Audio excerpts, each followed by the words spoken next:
วัสดีค่ะ15มาชมบรรยากาศเตรียมตัวช่วงเตรียมตัวก่อนทำการแสดงนะคะนี่ตรงนี้คือเต็นท์หัวหน้านกพงศกรแล้วก็หิ่งผาพี่น้องนี่คือชุดที่หัวหน้านกใส่ยังไม่มานะคะหนาวป้องหนาวจ้า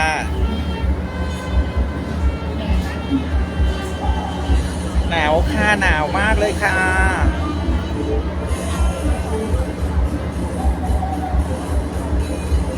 นี่เต็นท์ขนของเรา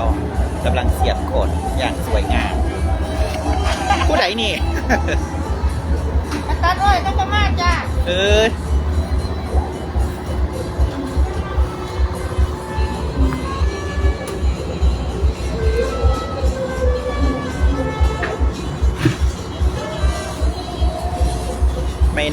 ไม่ว่าจะหนาวจะสูงแค่ไหน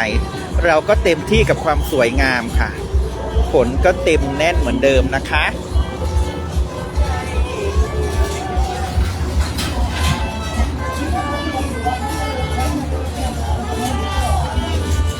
นี่คือบรรยากาศหลังเวทีหมอลำเสียงวิหกนกพงศกรนะคะมื้อนี้ทำการแสดงอยู่ที่ว่าการอำเภอน้ำหนาว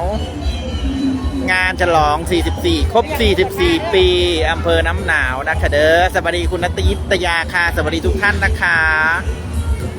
สู้ๆค่ะขอบคุณค่ะสวัสดีคุณนิตยาคณิตนะคะเอาควันออกปากค่อย หนาวขากติดสาวหนาวค่ะตอนเท่าบ้านหนาวจังสี่เนาะตอนนี้อยู่อำเภอกำแพงเพชรนะพี่น้องเด้อไอ้มันเป็นกำแพงเพชรอำเภอจังหวัดเพชรบูรณ์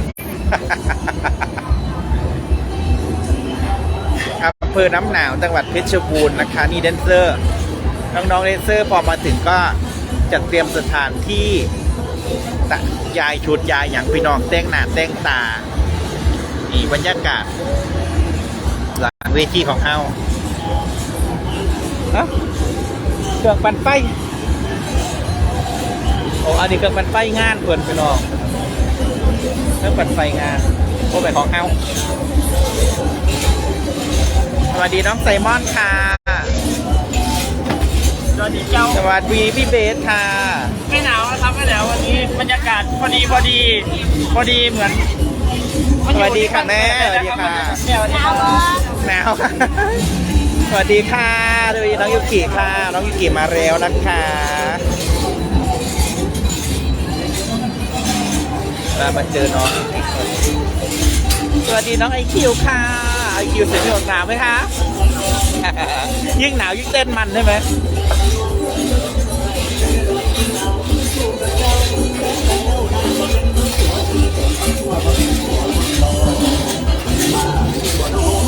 ถ้าไปใส่เวทีพี่น้องค่ะสวัสดีทุกท่านนะคะคืนนี้แล้วให้ดูด้วยนะคะจ้าออกร้อยออกไปใส่ให้เบิ้งให้พี่น้องเด้อแม่ไฟนอน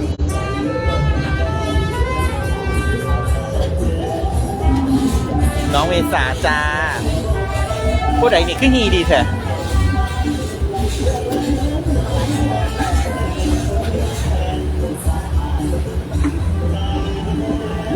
ให้โดลิกมาขึ้นพี่น้องให้โดลิกขึ้นได้แล้วมันยังเงียบเหงาอยู่นะครับเพราะว่าน้องๆกำลังไปหาอยู่หากิน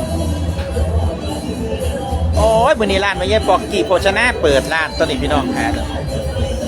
เอาแล้วก็สั่งกันขนของมาได้แต่ละเหรอ ขนของมาได้เสย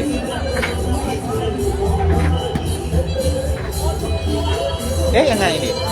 เมา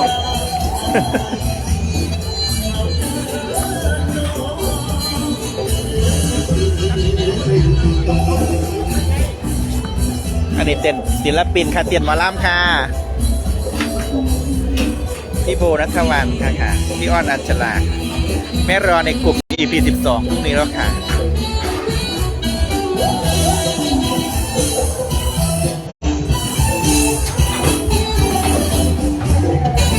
ศิ ศิลปินกำลังทยอยเข้าหลังเวทีนะคะ น้องยูกิตอนนี้มาแล้วนะคะเดินเต้นน้องพี่น้องแขกขึ้นนักล่านแขกขึ้นนักล่านคานไฟตัวนี้กำลังขึ้นคานไฟถามมีบันไดสี่ขวบเลยไม่หน้าตาแบบว่าพึ่งตึงจังโอ้ยขอบคุณค่ะเชร์ให้แล้วขอบคุณค่ะบอกว่าจะรถไปตีนเขาถ้ายังขี่ขึ้นมาได้ ใครบอกคุณเหนือบอกว่าจะพี่เหรอบอกเธอเหรอมาได้ไม่ไกลเร็วมากแอบมาไงก็ตอนแรกก็ไม่รู้ว่าจะจอดตรงไหนก็ขี่มาเรื่อยๆทีนี้มันขึ้นเขาแล้วก็เลยมาเลยไม่รู้ว่าก็เลยขึ้นมาไม่รู้จอดตรงไหนก็เลยมาเรื่อยๆมาเรื่อยๆขึ้นเขาแล้วขึ้นมาเรื่อยๆถึงแล้ว20 กิโลสำเร็จ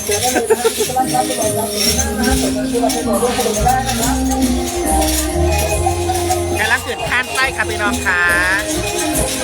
อู้ยเป็นมานางสาปูสาทาเลยค่ะบดอู้ยพี่น้องน้ำหนาวมาถ่าเลยค่ะจะมาเพ่งเสียงอย่างดังเนี่ยพี่น้องค่ะคอยจะดึงลิขสิทธิ์วะนี่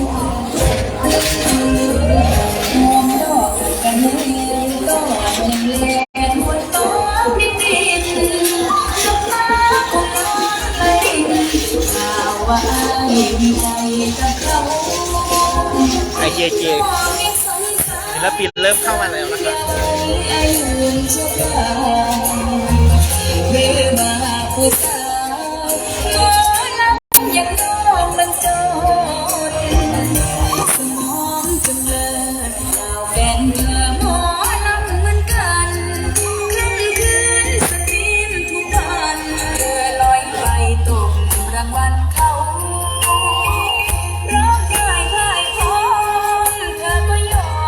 ไปได้กับมาเบิ่ง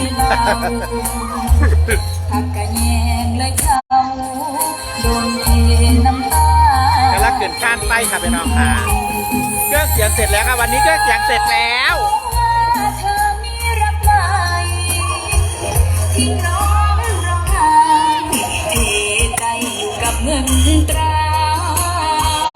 แต่เธอรู้ไหมเราสู้เป็นหมอลำกันมาแต่บ้านเวทาล้อมลำเวทีของเราหอมดอกผักกะแยงตอนแรงฝนตกรินไอ้ทั้งน้ำตาไหลรินก่อนเคยหวานกับกลายเป็นจ้าที่เคยได้เก็บผักกะแยงแสนร้องให้นาบัดนี้ไปไกลห่างให้รักจาที่กลางทุ่ง สวัสดีค่ะสวัสดีทุกท่านนะคะพี่น้องค่ะวันนี้พร้อมทำการแสดงนะคะฉากเสร็จแล้วเวทีเสร็จแล้วนะคะเหลือข้านไฟไปน้องการสลิงก็ขึ้นแล้วนะคะอาจารย์นักดนตรีก็กำลังจัดเตรียมเครื่องดนตรีค่ะพร้อมแล้วเครื่องเสียงก็เปิดเพลงแล้วค่ะ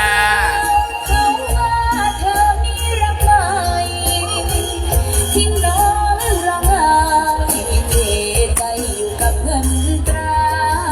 ี่น้องกับแม่หลายเหรอเป็นหมอลำกันมาแทนบ้านเวทาล้อมลำเวทีของเราหอมดอกผักกะแยงงานใหญ่อลังการพี่น้องเบิ้งกุ่นไฟประดับอลังการค่ะอันนั้นคือหน้างานนะคะดูเลิศที่เคยได้เก็บผักกะแยงแสนร้องให้ข้างหน้าจอดรถข้างหน้านะคะเดินเข้างานนะคะที่กลางทุ่งการไปหรอครับพี่น้องค่ะ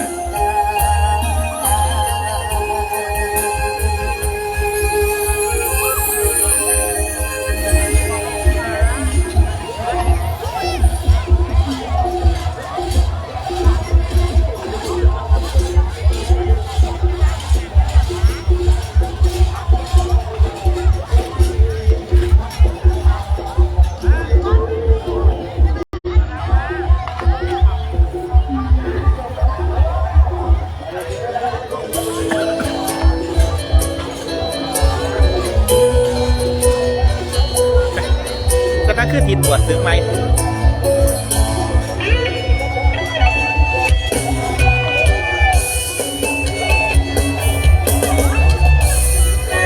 คืนนี้เจอกันนะคะ ก็ต้องมาเรียกร้องที่ยังที่มัน ขนาดน้องบ่ได้ท่านโชว์แรกกะสิออกมาช่วงหัวหน้าเด้อพี่น้องเด้อ มาแรงนะคะเด้อ แต่ไลน์นี้ขอปิดไลน์แค่นี้ก่อนนะคะ ฝากติดตามเพจ ฝากติดตามช่อง YouTube ของปองแปกเด้อพี่น้องเด้อ ฝากช่อง YouTube ห้องชุดเสียงวิหกด้วยนะคะ ฝากกดติดตามช่อง YouTube ไปถึง 1,000 คนไวๆนะคะ ขอบคุณสุบุสุคนนะพี่น้องเด้อปองแปงสิปิดไลน์นี้ไว้ก่อนเนาะ เดี๋ยวสิมาไล่ไม่มาเลี้ยงพี่น้องมือหนีมาอุ่นเครื่องก่อน ขอบคุณนะคะ สวัสดีค่ะ เหตุได้กินน้ำตาเท